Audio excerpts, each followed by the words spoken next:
이 시간 주님이 가르쳐 주신 기도로 주기도문 하심으로 7월 23일 새벽 예배를 드리겠습니다. 하늘에 계신 우리 아버지, 아버지의 이름을 거룩하게 하시며 아버지의 나라가 오게 하시며 아버지의 뜻이 하늘에서와 같이 땅에서도 이루어지게 하소서. 오늘 우리에게 일용할 양식을 주시고 우리가 우리에게 잘못한 사람을 용서하여 준 것 같이 우리 죄를 용서하여 주시고 우리를 시험에 빠지지 않게 하시고 악에서 구하소서. 나라와 권능과 영광이 영원히 아버지의 것입니다. 아멘. 다 함께 찬송가 282장을 찬송하시겠습니다.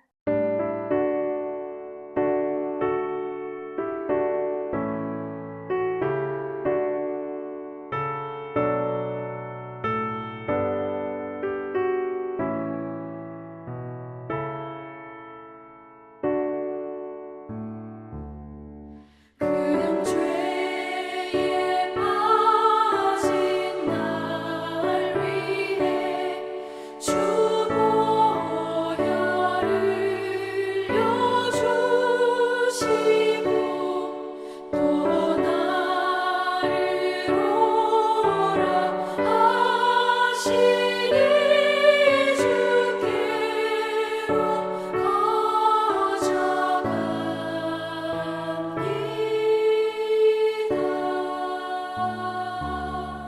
내 죄를 씻는 능력은 주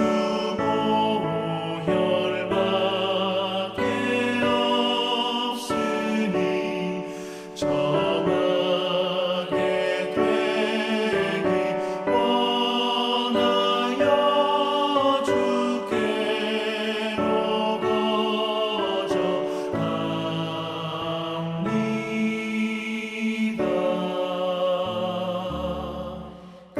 죄악 씻기 원하나 내 힘이 항상 약하니 보혈의 공로 믿고서 주께로 가져갑니다.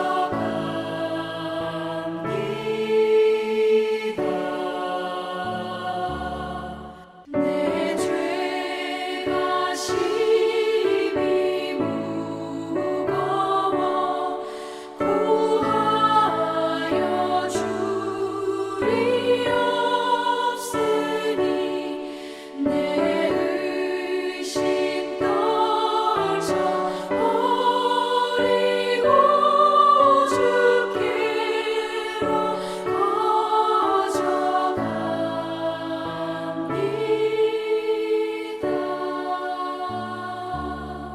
죄 용서하여 주시고 내 마음 위로하심을 나 항상 믿고 고마워 주께로 가져갑니다.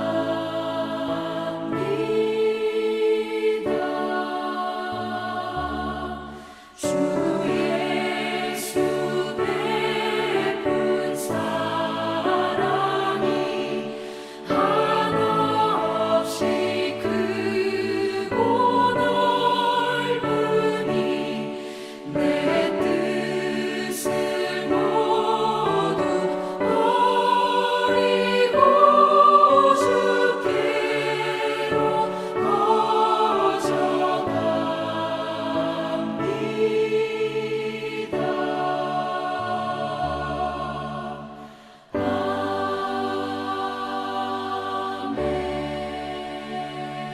거져갑니다. 오늘 우리 공동체의 말씀 묵상 본문은 출애굽기 37장 1절에서 16절까지 말씀입니다. 그중 1절에서 5절까지 봉독하고 말씀을 나누도록 하겠습니다. 두 살 넷이 조각못으로 개그를 만들었으니 길이가 2규빗, 너비가 1규빗, 높이가 1규빗 반이며 순금으로 안팎을 사고 이쪽 가장자리로 돌아가며 금태를 만들었으며 금고리 넷을 부어 만들어 내 발에 달았으니 곧 이쪽에 두 고리요 저쪽에 두 고리며 조각못으로 채를 만들어 금으로 싸고 그 채를 궤의 양쪽 고리에 깨어 궤를 매게 하였으며 아멘. 오늘은 우리 코너스톤 형제 자매님들과 성경 읽기표에 따라 출애굽기 37장 1절에서 16절까지의 말씀을 함께 묵상하고자 합니다. 성막의 성소와 지성소 등 전체가 만들어지고 오늘 그 안에 들어갈 법궤 그리고 법궤 뚜껑에 해당하는 속죄소 곧 시은작 그리고 분향단과 떡상이 만들어지게 됩니다.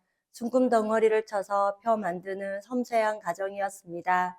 이 모든 일의 총책임자로 부살렛이 지명되어 하나님의 영으로 충만하여서 지혜로운 마음과 총명과 지식으로 이 일을 감당하였습니다. 그러므로 이 일을 하나님이 지명하여 맡기신 일이기에 자신의 생각을 내려놓고 순종할 때 부살렛은 평안함으로 감당하였을 거라 생각합니다. 언약궤는 법궤 그리고 증거궤 여호와의 궤라고 불립니다. 법궤 안에는 아론의 상난 지팡이와 모세가 받아온 언약의 돌판 십계명과 만나를 담은 금 항아리가 있었습니다.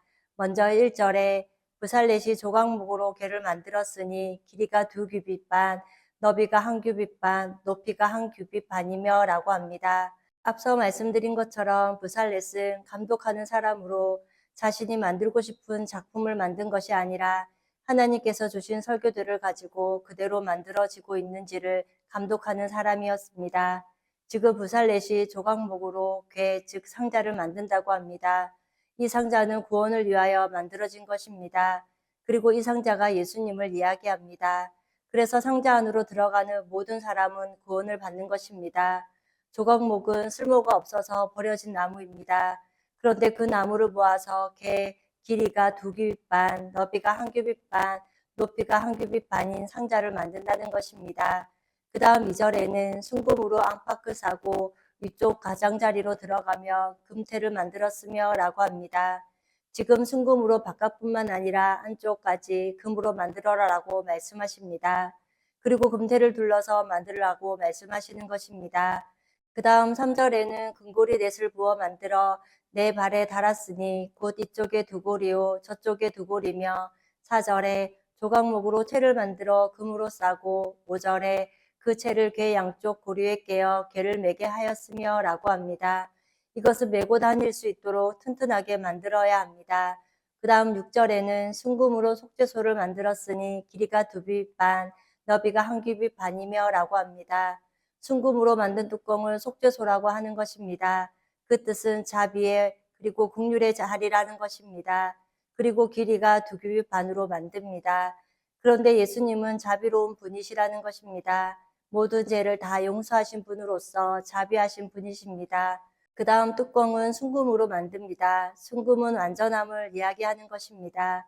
예수님은 100% 깨끗하신 분이시기에 그러므로 순금 되시는 예수님이 우리에게 자비를 베푸셔서 용서해 주신 것입니다.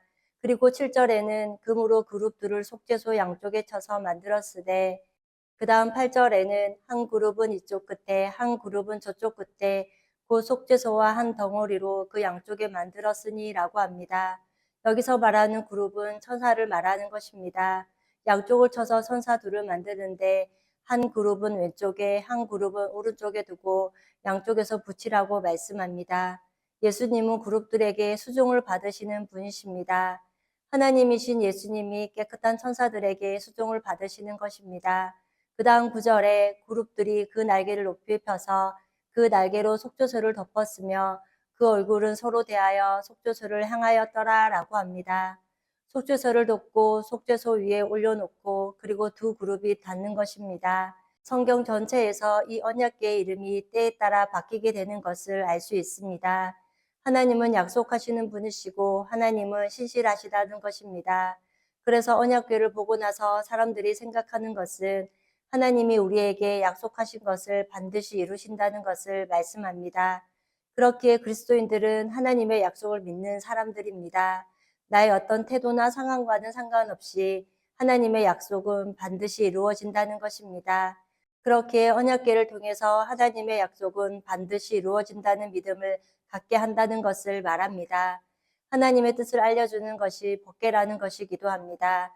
그것은 법궤 안에 십계명, 즉 계명과 율법, 그리고 새로운 계명을 알려주는 것입니다. 증거계는 하나님의 살아계심을 보이는 것입니다. 즉 하나님을 증거한다는 것을 말합니다. 이것은 하나님이시다는 것입니다. 그래서 이름이 상황에 따라 바뀌곤 한다는 것을 알 수 있습니다. 그런데 이 모든 것을 묻는 것이 예수님이라는 사실입니다. 그렇게 언약궤가 예수님을 이야기하는 것입니다. 예수님을 보면 하나님의 약속이 생각나고, 예수님을 보면 하나님이 살아계신 것이 보이고, 예수님을 보면 어떻게 살아야 하는지도 느껴지고, 그리고 언약궤의 모든 것을 종합하여 여호와의 궤라는 말을 사용하는 것처럼 예수님이 곧 하나님이시라는 사실을 말합니다. 그래서 언약궤의 모든 이름이 예수님을 이야기하는 것입니다. 조각목으로 만들어진 언약궤는 버려진 나무입니다. 이처럼 흠모할 만한 아름다운 것이 하나도 없는 우리 예수님도 제사장들에 의해 버려진 분이시자 영광스러운 하나님이십니다. 그리고 솔로몬 성전 후 언약궤가 없어지게 됩니다. 하나님께서 그 언약궤를 없애셨다는 것입니다. 왜 없애셨을까요? 언약궤는 계속 반복하여 이야기하지만 언약궤는 곧 예수님을 이야기합니다. 그러므로 예수님이 오셨습니다. 그렇기에 이제는 이 언약궤가 필요하지 않다는 것입니다. 예수님의 이름으로 구원받았기에 예수님의 그림자였던 언약궤가 없어진다는 것을 하나님께서 말씀하셨습니다. 그리고 출애굽기 25장 21절 말씀을 보면 속죄소를 궤 위에 얹고 내가 내게 줄 증거판을 궤 속에 넣어라 라고 하셨습니다. 십계명 두 도판을 언약궤 안에 집어넣으라는 것입니다. 그리고 22절에 거기서 내가 너와 만나고 속죄소 위 곧 증거궤 위에 있는 두 그룹 사이에서 내가 이스라엘 자손을 위하여 내게 명령할 모든 일을 내게 이르리라 라고 하셨습니다. 하나님을 만나려면 예수님께로 가는 것입니다. 그래서 내가 너와 만나고 속죄소 위 곧 증거궤 위에 있는 두 그룹 사이에 내가 이스라엘 자손을 위하여 내게 명령할 모든 일을 내게 이르리라 라고 하셨습니다. 이것은 예수님을 통하여 하나님의 말씀이 전달된다는 것입니다. 증거궤에 있는 두 그룹 사이에서 하나님의 백성들에게 다 말씀하시겠다는 것입니다. 하나님의 말을 듣는 것이 곧 예수님의 말을 듣는 것이라는 것을 말합니다. 언약궤 되시는 예수님을 보고 하나님의 뜻을 정확하게 듣는 것입니다. 언약궤이신 예수님을 하나님께서는 내가 사랑하는 자, 내가 기뻐하는 자라고 말씀하셨습니다. 그리고 그의 말을 들을지어다 라고 하신 것입니다. 그리고 우리가 기억해야 할 것은 언약궤 안에 있는 십계명의 두 돌판, 그리고 쌍난 지팡이가 있는데 그것은 아론의 쌍난 지팡이라는 것이 중요합니다. 그 이유는 하나님께서는 아론을 선택하셨다는 것입니다.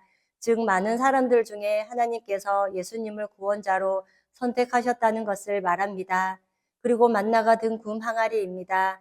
만나는 우리의 양식을 이야기하고 금 항아리는 양식을 담는 것을 말합니다. 이것은 예수님 안에 생명의 양식이 들어있다는 것입니다. 그 다음 10절에서 11절까지의 말씀은 10절에 그가 또 조각목으로 상을 만들었으니 길이가 2규빗, 너비가 1규빗, 높이가 1규빗 반이며 11절에 순금으로 싸고 위쪽에 가장자리로 들어가며 금태를 둘렀으며 라고 합니다. 조각목으로 상을 만들었습니다. 그리고 순금으로 싼 것입니다. 예수님은 쓸모없어 보이는 분이시지만 하나님께서 영광스럽게 만드셨습니다. 우리 또한 조각목 같은 존재라는 것입니다. 그런데 예수님을 만나서 하나님을 아버지라고 부르는 보배롭고 존귀한 하나님의 자녀가 되었다는 것입니다. 그래서 우리가 값없이 받은 은혜를 감사하고 묵상하는 삶을 살아갈 수 있기를 원합니다. 그 다음 12절에서 16절까지의 말씀은 12절에 그 주위에 손바닥 넓을 만한 턱을 만들고 그 턱 주위에 금으로 태를 만들었고 13절에 상을 위하여 금고리 넷을 부어 만들어 내 발 위 내 모퉁이에 달았으니 14절에 그 고리가 턱 곁에 있어서 상을 매는 채를 깨게 하였으며 15절에 또 조각목으로 상을 매 채를 만들어 금으로 샀으며 16절에 상 위에 기구 곧 대적과 숟가락과 장과 따르는 병을 순금으로 만들었더라 라고 합니다. 여기서 대적과 숟가락 그리고 잔 모든 것이 금으로 만들었습니다. 금은 영광을 이야기합니다. 그런데 대적과 숟가락 등이 의미하는 것이 있습니다. 이것은 나눠주는 것을 말합니다. 예수님이 상이 되시고 즉 테이블, 그리고 예수님이 떡이 되시고 그리고 예수님이 대접, 숟가락, 잔이 되시는 것입니다. 예수님 안에 떡이 있습니다. 떡을 품고 있는 분이 영광의 분이라는 것입니다. 버려진 예수님을 금으로 싸서 영광스럽게 만드셨습니다. 그 예수님은 양식을 가지고 계시는 분이십니다. 오늘 말씀을 마무리하면서 우리의 영혼에 생명이 되는 하늘의 양식을 나눠주시는 예수님을 우리가 날마다 사랑하며 조각목과 같이 버려진 존재인 우리를 예수님을 통하여 하나님의 자녀로 삼아주신 것을 감사하고 기뻐하는 우리 코너스돈 형제 자매님과 제가 되기를 소망합니다.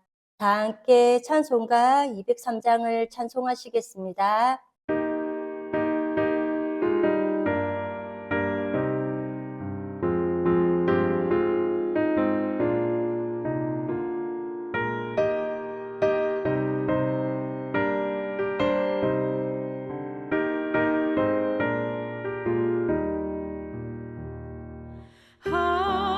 하나님의 말씀은 생명의 말씀이라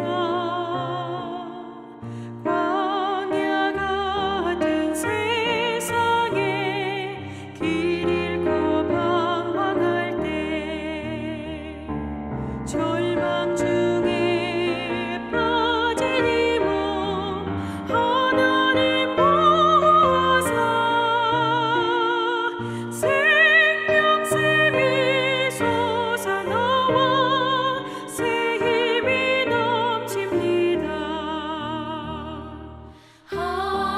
하나님의 말씀은 은혜의 말씀이라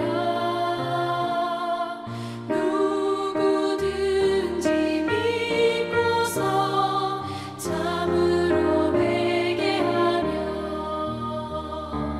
하나님이 사해 주사 구원함 베푸시고 거의 없는 그 은혜로 늘 품어주십니다. 하나님의 말씀은 진리의 말씀이라 믿음으로 지키어 자유를 얻게 되며 어려운 일 힘든 일도 담대히 할 수 있어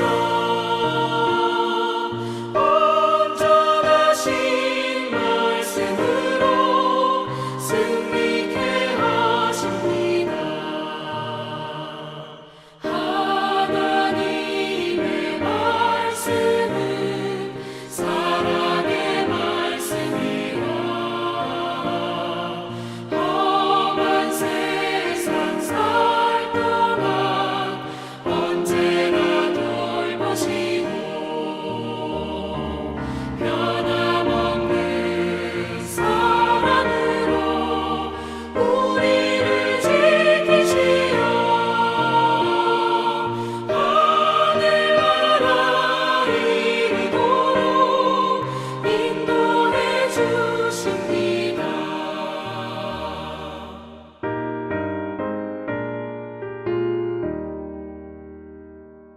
다 함께 기도하시겠습니다. 사랑의 하나님, 오늘도 새날을 허락하여 주시고 예배를 하루 시작케 하시는 애를 감사드립니다. 오늘 출애굽기 30지창 말씀을 통하여 언약궤와 떡상에 관한 말씀을 묵상해 보았습니다. 지성소에 들어가 있는 언약궤를 통하여 그리고 떡상을 통하여 예수님이 어떤 분이신지 깨닫게 하시니 참으로 감사드립니다. 조각목처럼 버려진 우리 예수님은 하나님으로서 완벽하게 우리를 죄로부터 구원하실 수 있는 분이라는 사실이 참으로 놀라운 은혜입니다. 또한 조각목같이 쓸모없는 자인 우리를 예수님을 통하여 하나님의 존귀한 자로 살아갈 수 있는 것이 얼마나 놀랍고 큰 은혜를 받은 자인지를 깨닫게 하시니 감사합니다. 우리의 양식이 되시는 만나 항아리 그리고 예수님은 하나님이 선택하신 구원자라는 사실을 날마다 기억하게 하옵소서. 그러므로 언약궤 되시는 그 주님이 우리를 얼마나 사랑하시는지를 알아 존귀한 하나님의 자녀다운 모습으로 살아가는 인생들이 되게 하옵소서. 그리하여 우리의 영혼의 양식이 되시는 예수님을 더욱 사랑하고 하나님이 주신 말씀을 가까이 함으로 영적으로 건강한 삶을 살아가게 하옵소서. 지난 주일 오직 너 하나님의 사람아 준비합니다 라는 제목으로 말씀을 듣게 하시니 감사합니다. 하나님의 사람은 늘 준비하는 사람들로 무엇을 준비하며 사는 것인지 말씀을 통해 깨닫게 하시니 또한 감사드립니다. 하나님의 사람인 우리에게 너희 속에 있는 소망에 관한 이유를 묻는 사람들에게 늘 대답할 것을 잘 준비하여 구원의 문제로 고민하는 자들에게 마음을 시원케 하고 생명을 살리는 답을 알려줄 수 있는 지혜가 있게 하옵소서. 또한 하나님의 사람들은 당연히 받게받는 사람들임을 깨닫게 하시니 감사합니다. 우리가 받게 되는 받게 앞에 주님과 사도들의 말씀을 기억하며 그리고 믿지 않는 자들로부터 박해를 받은 주님과 선진들의 박해를 생각하며 의연하게 박해를 받는 것을 준비하는 자들이 되게 하옵소서. 그리고 깨끗함으로 항상 깨어 기도하고 주님 만날 날을 준비하며 살아가는 삶이 되도록 언제나 성령께서 도와주옵소서. 또한 세상에서 그리스도인으로 받게 될 고난과 환난 뒤에 있을 하늘에서의 상을 묵상하며 주님을 더욱 사랑하는 우리 코너스톤 성도님들이 되게 하옵소서. 오늘도 하늘나라 시민권을 가진 자들로 예수님께만 소망을 두고 살아가는 귀하고 복된 하루가 되기를 기도하며 우리를 죄에서 구원하여 주신 예수님의 이름으로 기도드립니다. 아멘. 이 시간 합심으로 기도할 제목을 나눕니다. 생명이 태어나고 예수님의 생명으로 충만한 교회가 되기를, 사랑과 성숙함, 성김과 헌신이 있는 교회가 되기를, 그리고 지난주일 들었던 말씀을 기억하며 교회를 이끌어 가시는 사랑하는 담임 목사님과 목회자들을 위해 소그룹 원들을 위하여 그리고 제사장과 애부 그리고 예수 그리스도 하여 성경 공부와 목회자 세미나를 위해 기도해 주시고 10월에 있을 소중한 동력 사역을 위해 기도해 주시며 이 시간 각자 가지고 계신 기도의 제목을 놓고 기도하시기를 바라며 오늘도 주 안에서 승리하십시오.